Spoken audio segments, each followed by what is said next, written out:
Hello friends, मैं आपकी study shortcut की होस्ट एक बार फिर से आपके साथ एक नई वीडियो के साथ। जी हाँ, आज मैं सेकंड वीडियो के साथ आई हूँ, साइकोलॉजी की सेकंड वीडियो के साथ। लास्ट वीडियो में हमने साइकोलॉजी का मीनिंग क्लियर किया था कि साइकोलॉजी का मीनिंग और उसकी डेफिनेशन क्या है। अब इस वीडियो में हम उस वीडियो को रिवाइज करेंगे, उसका कंक्लूजन देखेंगे कि आखिर निकला क्या, उस वीडियो का क्या मतलब था।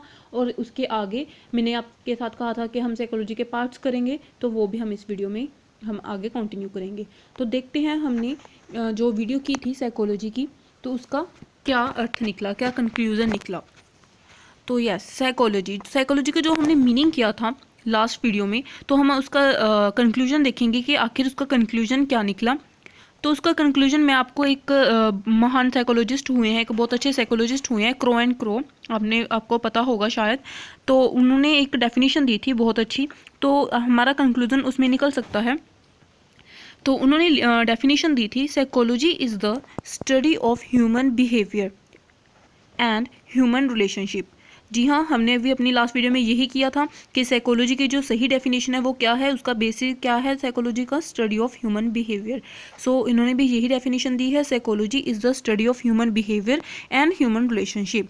ह्यूमन व्यवहार मीन्स मनुष्य व्यवहार और उसके जो संबंध हैं और लोगों के साथ और चीज़ों के साथ, ह्यूमन रिलेशनशिप है जो अंतर संबंध हम कह सकते हैं जिसको, वही इसकी सही डेफिनेशन है। Psychology is the study of human behaviour and human relationship. तो इस डेफिनेशन में हमारे पूरे मीनिंग का एक कंक्लूजन निकल सकता है कि हम कह सकते हैं हमारे मीनिंग ऑफ साइकोलॉजी का एक कंक्लूजन इस डेफिनेशन में है। और ये है एक साइकोलॉजिस्ट क्रो एंड क्रो की डेफिनेशन। हम अगर इस डेफिनेशन को बाय नेम, हम कई बार हमें याद नहीं रहता, हमें बाय वर्ड बिल्कुल वैसे ही लिखनी पड़ती है डेफिनेशन जो एक राइटर ने दी हो। अगर वैसे नहीं कर सकते तो मैंने एक लेमैन की डेफिनेशन भी ली है। लेमैन के according psychology is the study of behaviour and experiences of an individual in a scientific manner. जी हाँ, आप देख सकते हैं, psychology is the study of behaviour and experiences of an individual in a scientific manner. Psychology क्या है, study of behaviour है, and experience of an individual, किसी इंसान के एक्सपीरियंसेस जो एक साइंटिफिक मैनर में हम उसकी स्टडी करें, तो वो है साइकोलॉजी। तो ये एक लेमैन के वर्ड्स में हम इसकी डेफिनेशन दे सकते हैं, psychology is the study of human behaviour and experiences of an individual in a scientific manner. तो ये तो हो गया हमारे साइकोलॉजी के मीनिंग का कंक्लूजन इन डेफिनेशंस, वो चाहे क्रो एंड क्रो की डेफिनेशन में हो, चाहे एक लेमैन के डेफिनेशन में हो।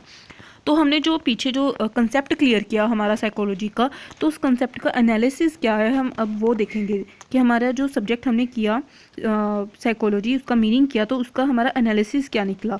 तो एनालिसिस हम देखते हैं, उसका first point that is psychology is a science. हम देख सकते हैं इसमें लिखा हुआ है psychology is a science. Psychology actual में एक साइंस है। That means it is continuous. इसका मतलब ये है, साइंस का मतलब क्या होता है कि वो कॉन्टीन्यूस चलता रहता है। साइकोलॉजी का जो प्रोसेस है वो कॉन्टीन्यूस है। Any conclusion in the psychology is never the last conclusion, is never the last conclusion. कि साइकोलॉजी में जो भी कंक्लूजन है वो कभी भी लास्ट नहीं होता, कि इसके ऊपर कभी कोई और कंक्लूजन नहीं आएगा, ऐसा नहीं होता। ये कॉन्टीन्यूस है, ये चलता रहता है, इसमें इंप्रूवमेंट्स होती रहती हैं। जैसे हमने किया पहले स्टडी ऑफ सोल था, तो ये लास्ट कंक्लूजन नहीं था। उसके बाद माइंड आया, फिर कॉन्शियसनेस ऑफ माइंड आया, देन ह्यूमन बिहेवियर आया।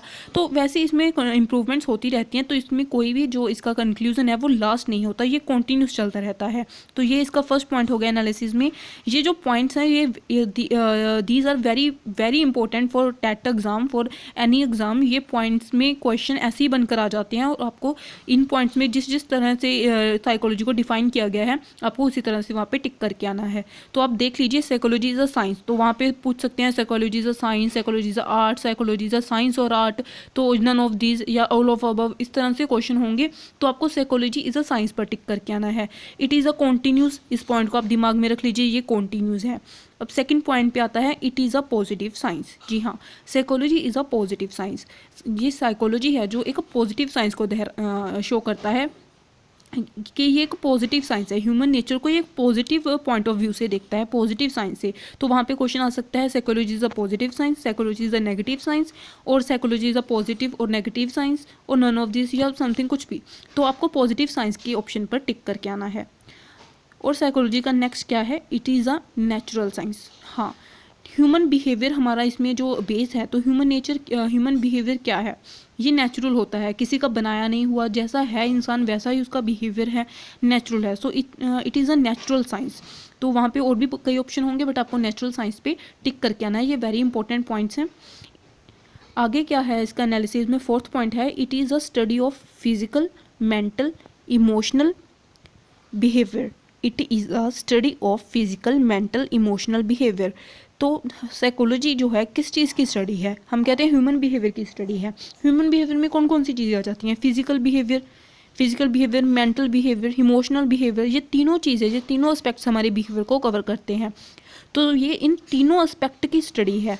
तो वहाँ पे और भी डेफिनेशन होगी, it is a study of, कुछ और चीज़ें लिखी होंगी या इनमें से सिर्फ 2 लिखी होंगी, पर आपको जिसमें ये तीनों चीज़ें लिखी हुई हों आपको उसी ऑप्शन पर टिक करके आना है। आपको दिमाग में रखना है कि psychology is a study of physical, mental and emotional behaviour. हमारे बिहेवियर की ये 3 एस्पेक्ट्स हैं, physical, mental and emotional. Study of human and animal behaviour is included in it. जी हाँ, साइकोलॉजी में सिर्फ ह्यूमन बिहेवियर ही नहीं, एनिमल बिहेवियर भी इंक्लूड होता है, क्योंकि वो बिहेवियर की स्टडी है। फिर वो चाहे ह्यूमन की हो चाहे एनिमल्स की हो, वो बिहेवियर देखता है, चाहे वो पशुओं का हो चाहे वो मनुष्य का हो। तो study of human and animal behaviour is included in it. तो वहाँ पे हो सकता है हमारी टेट में जो आपका एग्ज़ाम आए उस पर क्वेश्चन हो, द स्टडी जो साइकोलॉजी है वो सिर्फ ह्यूमन की बिहेवियर की स्टडी है, या फिर वो ओनली साइकोलॉजी के भी एनिमल बिहेवियर की स्टडी है, या फिर वो लिख दें कि ये किसी की भी नहीं है, या एक ऑप्शन होगा वो ह्यूमन और एनिमल दोनों की बिहेवियर की स्टडी है। तो आपको वही वाला ऑप्शन टिक करके आना है कि psychology is the study of human and animal behaviour. तो उन दोनों की स्टडी, बिहेवियर की स्टडी को हम साइकोलॉजी कहते हैं। तो ये था हमारा एनालिसिस, हमने जो लास्ट वीडियो में किया उसकी मीनिंग का जो एनालिसिस था वो हमने इसमें निकाला था। इसके पॉइंट्स आप शॉर्ट में मैं आपको सम अप कर देती हूँ, उसमें आप याद कर लीजिए।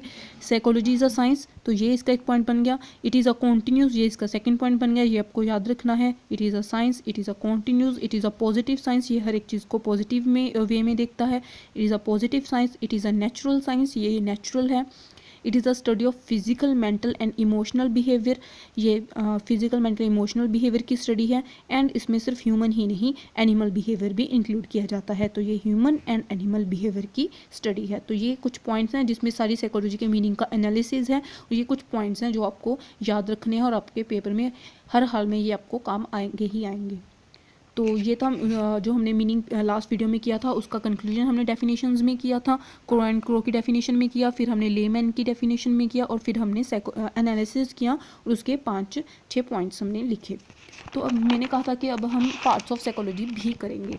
पार्ट्स ऑफ साइकोलॉजी, साइकोलॉजी के मीनिंग के आगे हम पार्ट्स या ब्रांचेज में जाएंगे कि इसके ब्रांचेस क्या हैं। इसके ब्रांचेस मीन्स शाखाएं, पार्ट्स मतलब इसके आगे और कितनी चीज़ों में ये डिवाइडेड है, कि किस किस तरह की और कितनी तरह की साइकोलॉजी है। तो उसमें हमने सबसे पहली टाइप लिखी है जर्नल साइकोलॉजी।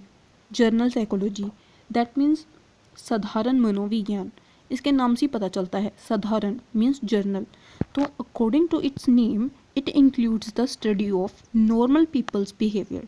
जी हाँ, इसके नाम से पता चलता है साधारण मतलब साधारण लोगों के बिहेवियर की स्टडी।